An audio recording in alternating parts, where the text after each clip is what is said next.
Subscribe करो पहले। हाँ जल्दी करो, मुझे पता है कि आप लोग नहीं करते हो, वीडियो देखते हो लेकिन सब्सक्राइब नहीं करते। लाल कलर का बटन नहीं से दबाओ, जल्दी दबाओ, जल्दी दबाओ, फिर मैं शुरू करूँ। दबा दो जल्दी। या अय्युहल्लज़ीना आमनू दुखुलू फिस्सिल्मि काफ़ा।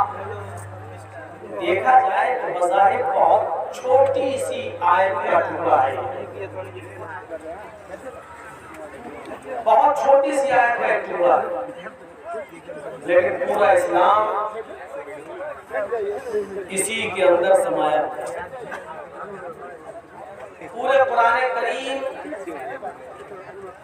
की तालीमात का एसेंस और उसका निचोड़ है कुरान की इस आयत में, खुलासा है। आए ईमान वालों, तुम इस्लाम के अंदर पूरे पूरे दाखिल हो जाओ। ये नहीं कहा इस्लाम ले आओ, ये कहा है कि इस्लाम के अंदर पूरे के पूरे दाखिल हो। इस्लाम का माना सलामती का है, अमन व अमान का है, और यहाँ सिल्म कहा गया। उसका एक माना यह है कि इस्लाम में पूरे पूरे दाखिल हो जाओ, और एक माना उसका ये है या अय्युहल्लज़ीना आमनू दुखुलू फिस्सिल्मि काफ़ा। ईमान वालों, तुम अमन व अमान और सलामती के अंदर पूरे के पूरे दाखिल हो जाओ।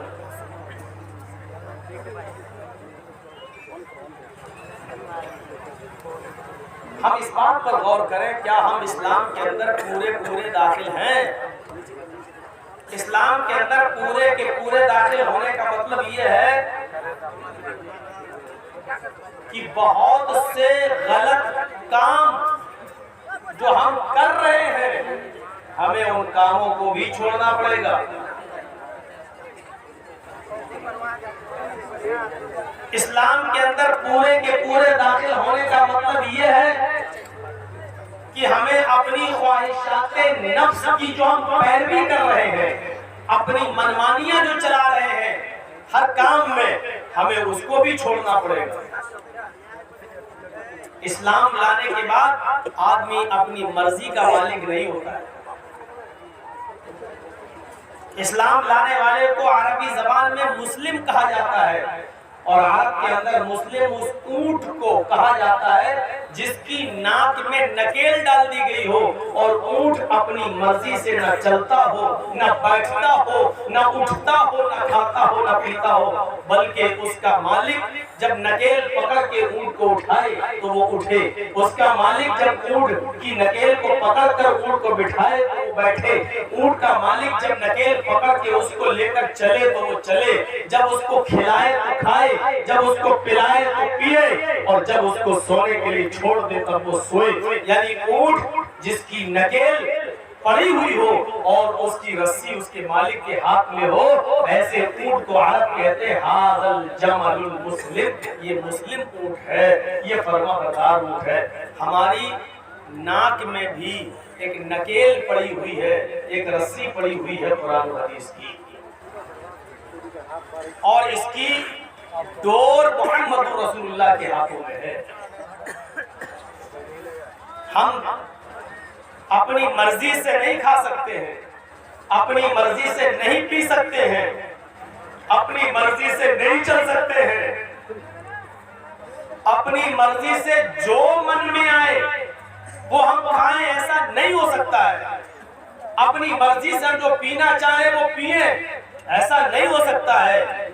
आप मुस्लिम हैं, आपको वही खाना है जिसकी इजाजत आपका मालिक आपको देता है, आपको वही पीना है जिसकी इजाजत आपका मालिक आपको देता है, आपको वही जाना है जिसकी इजाजत आपका मालिक आपको देता है, आपको वही सोना है जिसकी इजाजत आपका मालिक आपको देता है, आपको उसी औरत के साथ अपनी ख्वाहिशाते नफ्सानी पूरी करना है जिसकी इजाजत आपका मालिक आपको देता है, आपको कारोबार वही करना है जिसकी इजाजत आपका मालिक आपको देता है। आप अपनी मर्जी के मालिक नहीं है, और हर काम अगर अपनी मर्जी से कर रहे हैं तो मुस्लिम नहीं।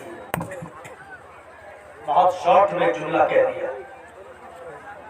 अगर आप अपना मालिक किसी को समझते हैं और उसकी बात मान रहे हैं तो मुस्लिम है, और अगर आप हर काम अपनी मर्जी से कर रहे हैं और आप पर आपकी मालिक की का पावर नहीं चलता है तो हम मुस्लिम नहीं।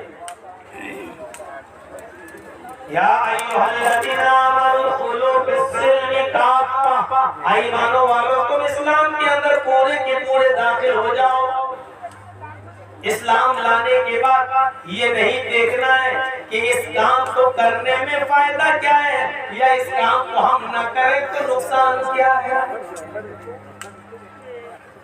इस्लाम ने किसी काम के करने का हुक्म दिया वो हमें करना है, चाहे उसमें हमारा फायदा हो या ना हो। हमें जिस काम से रोका उससे रुकना है, चाहे उसमें हमारा नुकसान हो या ना हो।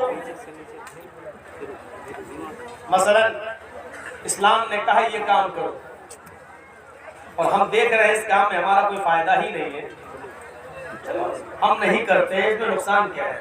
जब हमारा फायदा नहीं है तो नुकसान भी नहीं, तो क्या आप ऐसा कर सकते हैं? नहीं कर सकते। कानून जो अल्लाह ने बना दिया है, चाहे वो आपकी समझ में आए या ना आए, अमल करना है, उस कानून को तोड़ना नहीं है। मिसाल के तौर पर ट्रैफिक नियम आप जानते हैं ना, बड़े बड़े शहरों में आप जाइए तो लाइटें लगी हुई हैं चौराहों पर, green light, red light. Red signal होता है, इसका मतलब यह है कि आप अपनी गाड़ी को रोक दीजिए, आगे नहीं बढ़ सकते हैं। और जब ग्रीन सिग्नल हुआ, लाइट जल गई, तो इसका मतलब ये हुआ कि अब आप गाड़ी को आगे बढ़ाएंगे। अगर रेड सिग्नल को आपने तोड़ दिया, हमारे लखनऊ वगैरह में तो ये सिस्टम हो गया है कि पुलिस खड़ी नहीं है और सारी गाड़ियों को ऑनलाइन जोड़ दिया गया है, आपके आधार कार्ड से उसका लिंक जोड़ दिया गया है। आपने अगर रेड लाइन में, रेड सिग्नल में अगर आपने क्रॉस कर दिया तो क्रॉस करते ही आपके मोबाइल में मैसेज आ जाएगा कि आपके अकाउंट से इतना पैसा, इतना जुर्माना कर दिया। गाड़ियों को जोड़ दिया है लखनऊ वगैरह में, दिल्ली वगैरह में, बड़े बड़े शहरों में गाड़ियों को आधार कार्ड और आधार कार्ड को बैंक से जोड़कर ये लिंक जोड़ दिया है। अब पुलिस आपको जुर्माना नहीं लेगी, पुलिस रोड पर खड़ी भी नहीं है, चालान नहीं काटेगी। रेड सिग्नल है, आप गाड़ी रोकी, अगर आपने सोचा कोई है ही नहीं, पुलिस ने आपने आगे बढ़ाया, जैसे ही बढ़ाया आपका चालान कट गया, आपके बैंक से उतना जुर्माना कट गया, आपके अकाउंट से उतना पैसा खत्म हो गया। रेड सिग्नल का मतलब गाड़ी रोकिए, ग्रीन सिग्नल का मतलब गाड़ी को आगे बढ़ाइए। जजी साहब गाड़ी चलाते हुए जा रहे हैं, अचानक रेड सिग्नल है, गाड़ी रोक दी, लेकिन अब जजी साहब की अकल कह रही है गाड़ी रोकने में फायदा क्या है।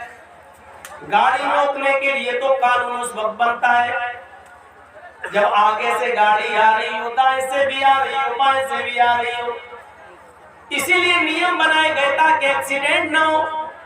लेकिन जजी साहब देख रहे रेड लाइट है, लेकिन सामने से कोई गाड़ी नहीं आ रही है, दाएं से कोई गाड़ी नहीं आ रही है, बाएं से कोई गाड़ी नहीं आ रही है, तो अब गाड़ी को रेड सिग्नल पर रोकने का फायदा क्या है? एक्सीडेंट का खतरा ही नहीं है, चलो हम गाड़ी को आगे बढ़ा देते हैं। जैसे जजीज साहब गाड़ी को आगे बढ़ाते हैं, जजीज साहब का चालान कट जाता है या पुलिस वहां खड़ी है फौरन पकड़ लेती है और हमारा चालान काट देती है। अब आप चाहे जितना कहीं साहब कोई गाड़ी नहीं आ रही थी, मैंने आगे बढ़ा दी, नहीं, गाड़ी आ रही हो या ना आ रही हो, कोई एक्सीडेंट हो रहा हो या ना हो रहा हो, लेकिन गवर्नमेंट ने एक नियम बनाया है, ट्रैफिक का कानून है कि रेड सिग्नल पर आपको गाड़ी रोकना है, तो रोकना है, चाहे सामने से कोई गाड़ी आ रही हो या ना आ रही हो, हमारा नुकसान हो रहा हो या ना हो रहा हो, लेकिन हमें कानून को फॉलो करना है। यही नियम है इस्लाम का, एक कानून बना दिया है। अब चाहे उसमें हमारा नुकसान हो या ना हो, हमारा फायदा हो या ना हो, हमें उस कानून को फॉलो करना है, हमें उस कानून पर चलना है। हमें उस कानून को पूरा करना है। सर में दर्द है, नींद नहीं आ रही है, लेकिन कुरान का कानून यह है कि इन्नमल खम्रु वल मैसिरु वल अंसाबु वल अज़लामु वल अज़लामु रिज्सुम मिन अमलि शैतान। शराब और जुआ और बुतों के थान, आस्थानों के थान और फाल के तीर, ये सब के सब हराम है। एक कानून बना दिया कि शराब हराम है। अब आप कह लीजिए कि साहब हमें नींद नहीं आ रही है, टेंशन बहुत ज्यादा, इसलिए थोड़ी सी शराब पी लेते हैं, इसमें हमें फायदा है कि हमें नींद आ जाएगी। हमें उस कानून को मानना है, जो हराम है वो हराम है।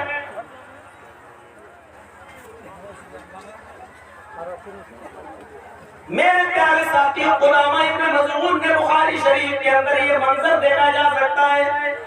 बहुत बूढ़े हो चुके थे, बहुत बूढ़े हो चुके थे, बीमारी की हालत में वो बिस्तर से भी उठते नहीं थे।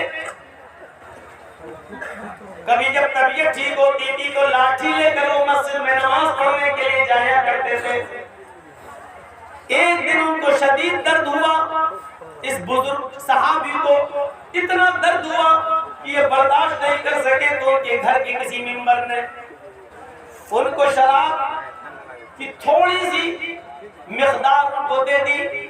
आए खुदामा, ये थोड़ी सी शराब पी लीजिए, आपके साथ मजबूरी है, दर्द से आप करा रहे हैं, बेचैन है, नींद नहीं आ रही है, और इस वक्त हम आपको किसी डॉक्टर, किसी हकीम के पास भी लेकर नहीं जा सकते हैं, रात काफी हो चुकी है। तो खुदामा इब्न मज़ऊन ने ये सोचकर कि चलो थोड़ी सी शराब पी लें, इसमें हर्ज ही क्या है, उन्होंने 2-4 घूंट शराब इसलिए पी लिए ताकि दर्द का असर खत्म हो जाए और मुझे नींद आ जाए। जैसे हम लोगों को जब दर्द होता है तो नींद की 1-2 टेबलेट खा लेते हैं, उन्होंने भी शराब के चंद घूंट पी लिए।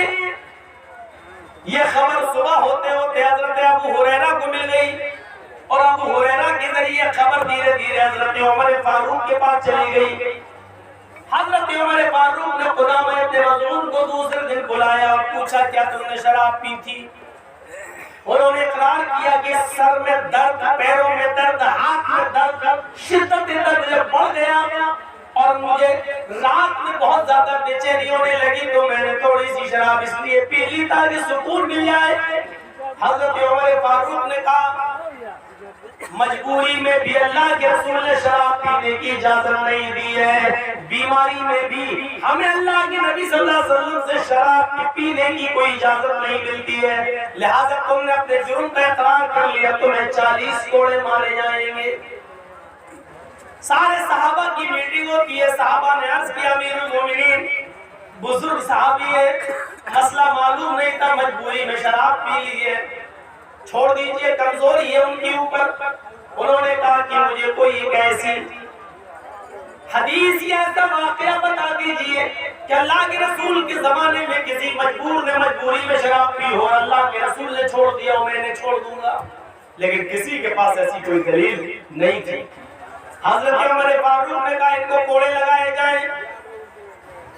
फिर एक मीटिंग होती है साहबा की, तो उसमें ये तय होता है, अमीरुल मोमिनीन, कोड़े इनको लगा लीजिए, मैं मना नहीं कर रहा हूँ, लेकिन 2-4-5 दिन की छूट दे दीजिए, मोहलत दे दीजिए, ताकि ये तबीयत इनकी खराब है, ये सही हो जाए। हाथ और पैरों में दर्द है, चलने फिरने के लायक नहीं है, थोड़ी सी ताकत आएगी तब आप इनको कोड़े मार लेना। 1 हफ्ते का मोहलत दे दो, 1 हफ्ते का टाइम दे दो। हजरत उमर फारूक कहते हैं, मैं इनको 1 हफ्ते का टाइम देने के लिए तैयार हूँ, लेकिन अगर 1 हफ्ते से पहले मेरा ही इंतकाल हो गया और मैं इस दुनिया से चला गया, और कयामत के दिन जब अल्लाह ने मुझसे पूछा कि तुम्हारे सामने मुजरिम आ गया था, तो तुमने उसको सजा क्यों नहीं दी, उसको 40 कोड़े क्यों नहीं लगाए, जबकि मुजरिम ने अपने जुर्म को कबूल कर लिया, तो मैं अल्लाह ताला को क्या जवाब दूंगा? नहीं, इनको आज ही कोड़े लगाए जाएंगे। बुखारी शरीफ के सफहात पर ये मंजर लिखा हुआ है मेरे भाइयों। फिर खुदामा इब्न मज़ऊन इस बूढ़े सहाबी को हजरत उमर फारूक ने 40 कोड़े पड़वाए, और 40 कोड़े उनको जब मारे गए तो उनको हड्डियों में इतना सख्त चोट लग चुकी थी। उन 40 कोड़े खाने के बाद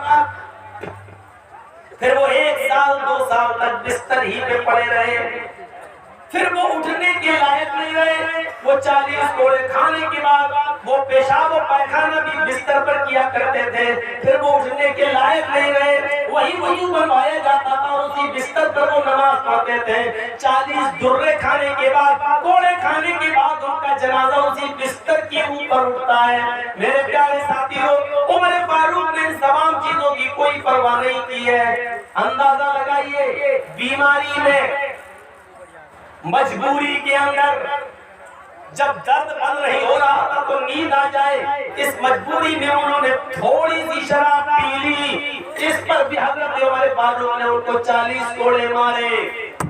आज हमारा मौजूदा नौजवान का तबका जरा सोचे और बताए, इंसाफ करे, क्या उसको ऐसी मजबूरी है? और मजबूरी है भी तब भी शराब जायज नहीं है। तो मैं कहना ये चाहता हूँ कि ट्रैफिक नियम का उल्लंघन आप नहीं कर सकते। चाहे कोई साधन, कोई गाड़ी आ रही हो रही, अगर रेड सिग्नल है तो आपको रुकना है, चाहे एक्सीडेंट हो या ना हो। इसी तरीके से कुरान ने जो नियम बना दिया, जो कानून बना दिया, वो हमें फॉलो करना है, चाहे उसमें हमारा फायदा हो या ना हो, चाहे उसमें हमारा नुकसान ही क्यों ना हो, लेकिन उसको फॉलो करना। ये याद रखिएगा, इस नियम को, इस उसूल को हम नहीं तोड़ सकते। हमारे लिए जायज नहीं है इस नियम को तोड़ना। हमारी समझ में आए या ना आए, हमें इस्लाम के हर कानून को मानना पड़ेगा। हमारी अक्ल में ये मौजों पर मसा किया जाता है, कहाँ किया जाता है आपको मालूम है? जब वुजू आप बना रहे हैं तो ये मौजों पर मसा करते तो ऊपर करते ऐसे, अपने हाथों को तर करिए और ये तरीका है, ये 5 उंगलियां इस तरीके से आप लाइए और यहाँ तक लाइए, टखने तक ऐसे करके यहाँ तक, ये 5 उंगली यहाँ तक, ये आपका मसा हो गया। अकल क्या कहती है? अकल कहती है कि हम जमीन पर चलते हैं तो गंदगी, मिट्टी या गंदगी नीचे लगती है। जब हम जमीन पे चलते हैं तो कायदे से हाथ तर करके हमें नीचे फेरना चाहिए ताकि नीचे का हिस्सा पाक हो जाए। लेकिन अल्लाह के रसूल ने तर हाथ करके, हाथों को भिगोकर नीचे फेरने का हुक्म नहीं दिया, बल्कि ऊपर फेरने का हुक्म दिया है, ऊपर। अब आप कहेंगे साहब गंदगी तो नीचे लगती है, अल्लाह के नबी ऊपर के हुक्म दे रहे हैं, हमें नहीं मालूम क्यों दिया है, और ना ही अल्लाह के रसूल के इल्म में हमें बराबर का शरीक होने का हक है। हमें सिर्फ इतना मानना है, नबी ने कहा है, हमें करना है, यही कानून है, इसी को हमें फॉलो करना है, चाहे हमारी अकल में आए या ना।